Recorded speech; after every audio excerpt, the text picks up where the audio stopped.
Hey everyone, this is my video about Hearthstone's weekly card design competition for week 33, and the rules of this week were to design a card that has an effect based on how many minions there are on the battlefield, whether it's enemy minions, friendly minions, or both. So an example of such a thing would be Sea Giant or Frostwolf Warlord, I believe it's called. And I came up with Lunar Flare, which is a 10 mana spell, deal 4 damage to all enemies, costs 1 less for every enemy minion, and it's a druid spell. The thing about this spell, well, the easiest thing to compare it to is two cards really. First of all is Consecration. Consecration is 4 mana, deal 2 damage to all enemies. So it's like a double Consecration, which would cost 8 mana, deal 4 damage to all enemies. But this costs 10, but obviously has the upside of costing 1 less for every enemy minion. This card is designed to give Druid the removal that they really need, to be honest. It's probably overpowered in the sense that if Druid had something like this, it basically gives them everything that they need. If your opponent has 3 minions on the board, it costs as much as Flame Strike, so is an inherently better Flame Strike. If your opponent has at least 3 minions, the card is designed to punish, severely punish, really aggressive like flood and aggro decks, because if your opponent fills their board, this spell's going to be very cheap and it's going to destroy basically everything your opponent has, and it also deals damage to the opponent's face as well. This card fits pretty well into basically any druid deck.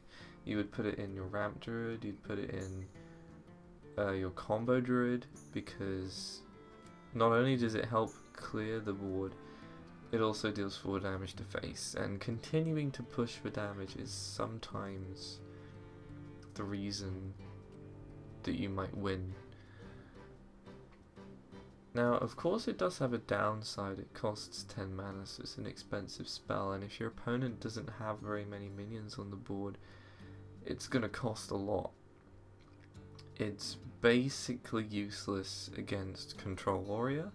It's actually really good against Patron Warrior, and really kind of turns that matchup around, really makes it good, because one thing that Druid struggles with is removal. Now, if you read on the internet, you might see that it says, oh, Druids have really good removal, but those Druid cards are never used.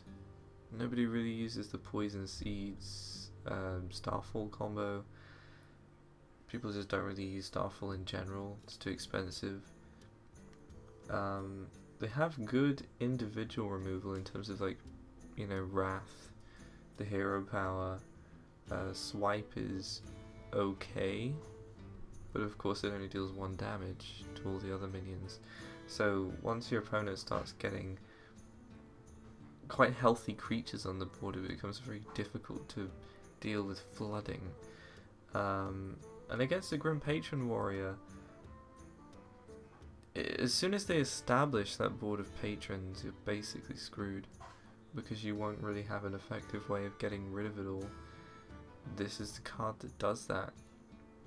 Not only will it cost less for every patron that they've put on the board, but it effectively removes all of the patrons.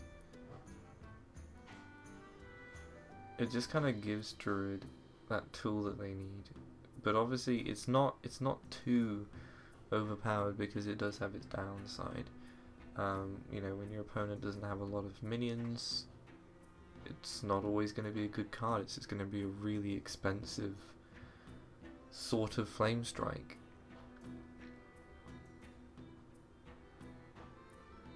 Really not too sure how to analyze this card. I don't know if it would replace Swipe, because the advantage of Swipe is that it costs 4 mana, and you can, you know, use double Swipe for 8 damage to face, and I think it kind of just gives Druid tools that they really need. And I mean, for that reason, it could just be too strong, you know, to just give Druid that. But yeah, based on that, it's really hard to assess this card without playtesting it, without fully understanding the kind of effect it would have, you know, if it was actually being run. But you would certainly at least run one copy of this. But yeah, really hard card to analyze. Very powerful. Certainly I think an interesting card, but yeah, probably too strong. But as I say, it's impossible to really tell until playtesting. But let me know what you think of it. I'm always interested to hear. And yeah, thanks for watching.